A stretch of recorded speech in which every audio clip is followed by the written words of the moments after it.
Hey, Archie, people are asking what sort of pay raise are they going to get on Social Security next year? Well, Rob, that's a great question, and we're going to cover that and more in just a few. I'm Archie Hoxton.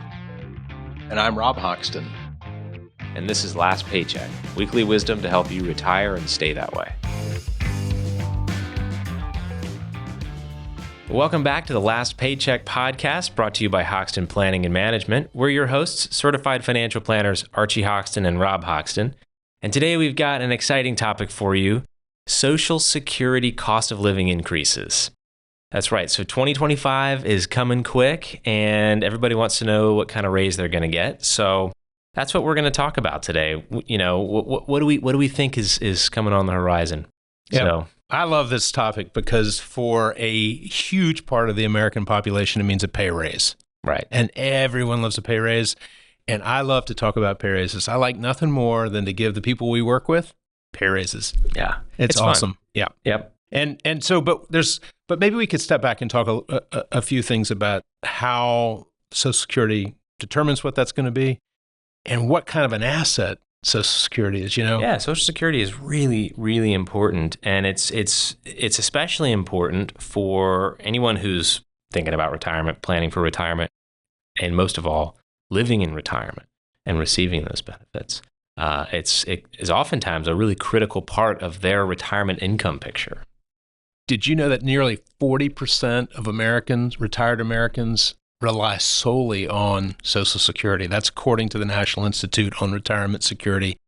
And that statistic is really alarming. Yeah. Well, I mean, you think about with Social Security, it was never designed to be your sole source of income in retirement. It was always designed to supplement it, right? So if you need to spend $5,000 a month and your Social Security together is $2,000 a month, well, now you just need to come up with $3,000 a month in other income rather than the full $5,000. And right. So that's a huge dent in meeting your needs. So it also happens to be, as you know, an area where there's a lot of conversation in the planning process in our practice at Hoxton Planning. So you know, we have older clients that are closer to retirement. They're like, okay, am I going to be able to count on this benefit? And, you know, when should I claim it?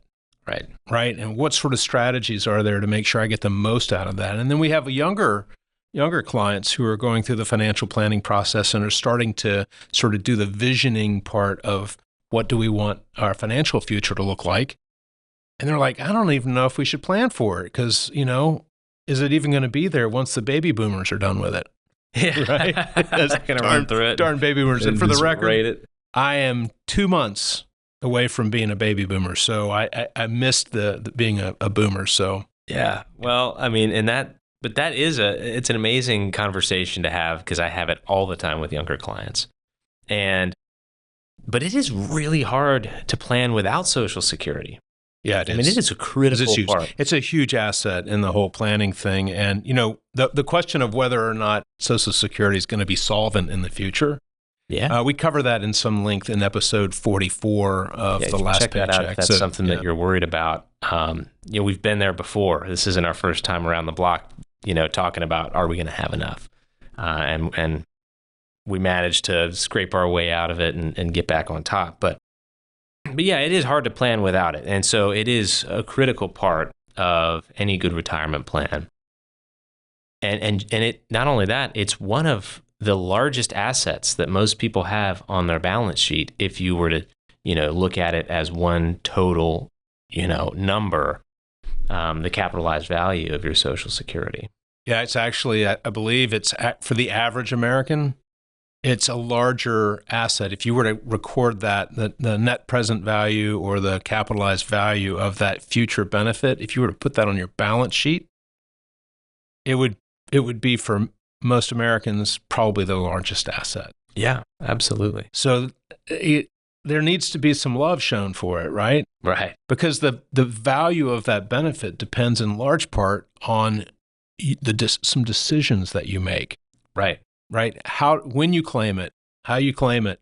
You know, if you're a married couple, there's some things that go into that. We do some pretty extensive optimization analysis for clients that as they get closer to retirement, when should they claim that benefit, and at what point, at how long do they have to live to sort of get the maximum possible benefit?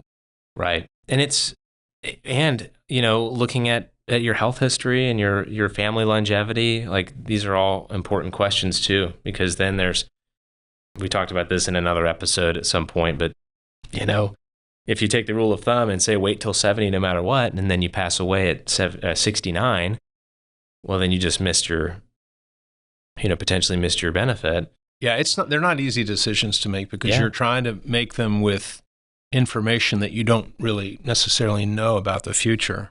Right. In preparation for this episode, I tried to do some calculations to figure out what the average retired couple's Social Security is actually worth. Right, and these are round numbers, but what I did, as of last year, July of 2023, about a year ago from the time that we're recording this, the average monthly benefit for a married couple was just a little over $2,500, right? So, and the average life expectancy of that person is about 19 years. If they're 66 right now and about to pull the trigger potentially on Social Security and retirement, the life expectancy on average of that person is another 19 years. Okay, yep. 85. Let's call it 85.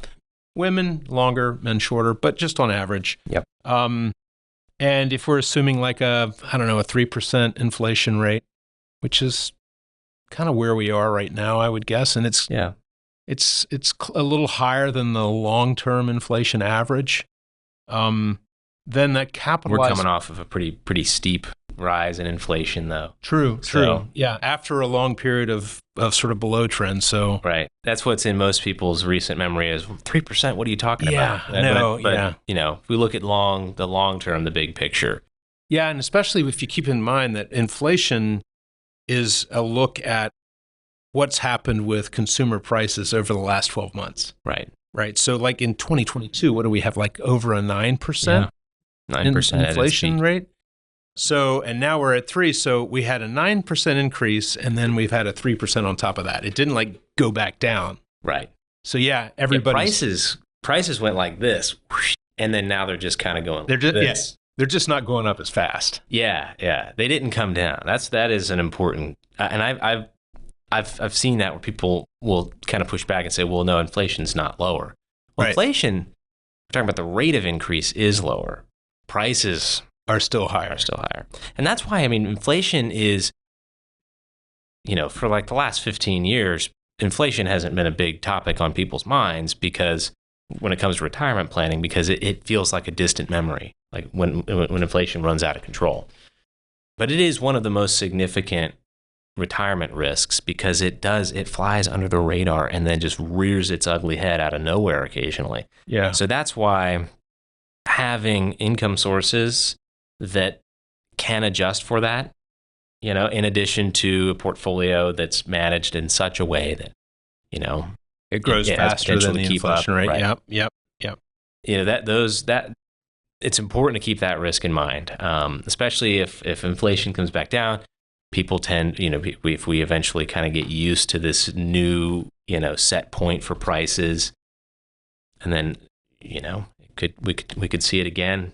This is 10, 15 years. Particularly a problem for people living on a fixed income. If you look at inflation and then you look at earnings, like average worker earnings for workers, which is people who are not already retired, average household income has increased quite a bit too during this period of inflation. So, and it varies from one household to the next. It varies from one industry to the next, from one region to the next. But by and large, as a whole, inflation has been higher, but then we've also seen some increases, and we hadn't for really decades seen increases in average household income, but we have lately.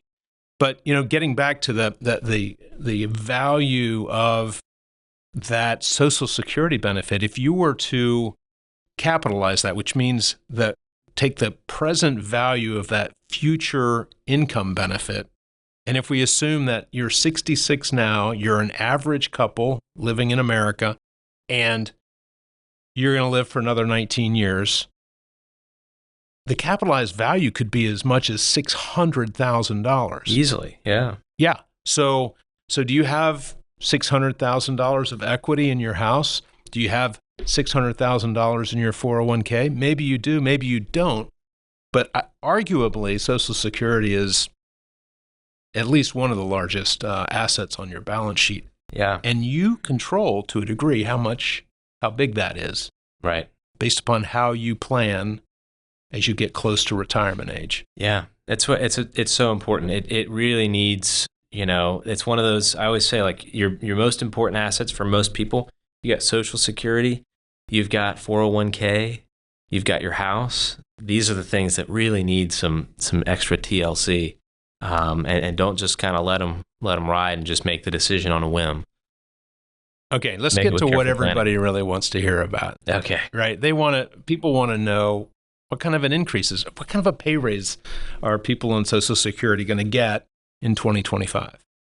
Yeah, it's a weird calculation because when you hear someone say, "Oh, Social Security increases are based on the CPI," it's yes, but there's a caveat. It's not like you're going to get whatever the rate of inflation, 12 months back from December, and then January 1st you get this raise. It doesn't work quite like that, does it? No.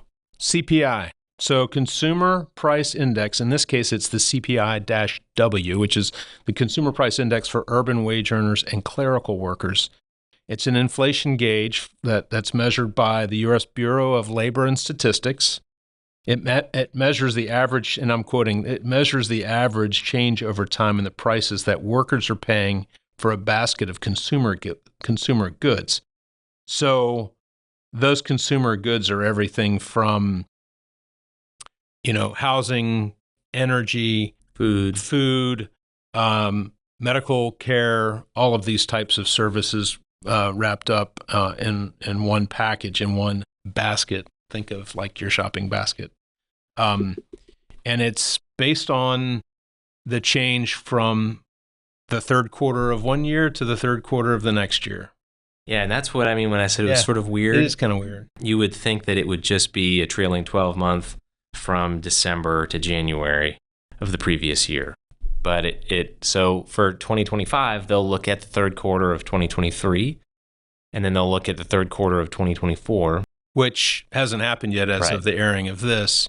And what we do know is that April's CPI-W was 3.4%, down from, up from 3.3 the prior month. So at any rate, so there's no way to know exactly what the pay raise is going to be next year.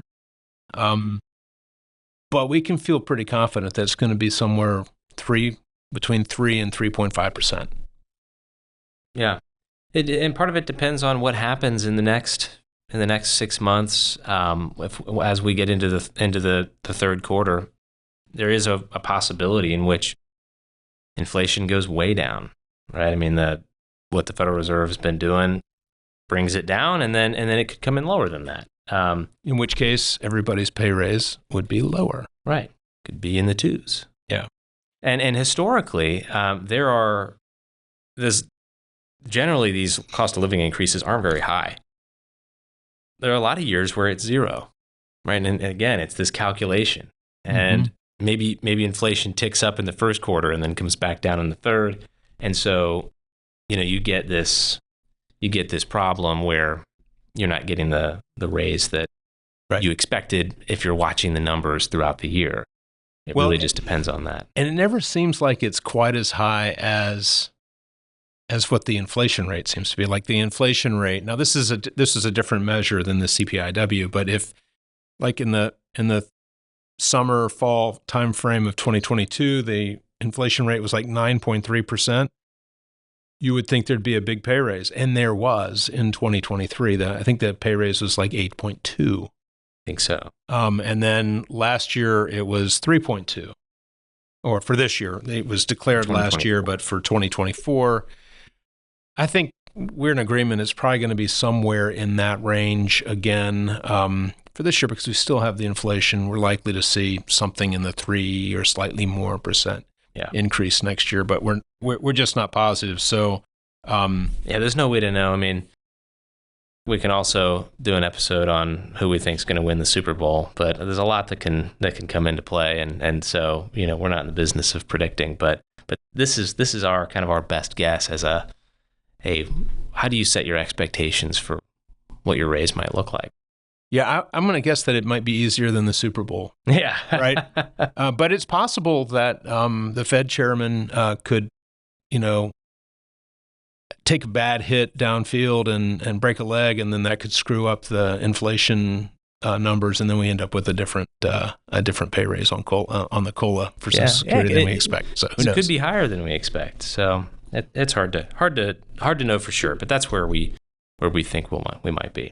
Something we should say is if this is interesting and you'd like to ask us a question, feel free. You can give us a call at 304-876-2619. You can also text us. Or you can text us as well. Happy to field that for you. Yeah, awesome. Well, we hope you enjoyed the episode, and we hope you tune in next time. Remember to like, subscribe, leave us a comment, or give us a call or text, and we'll look forward to next time. You've been watching Last Paycheck, weekly wisdom to help you retire and stay that way. If you like this show, be sure to hit like and subscribe. Last Paycheck is available anywhere you get your podcasts.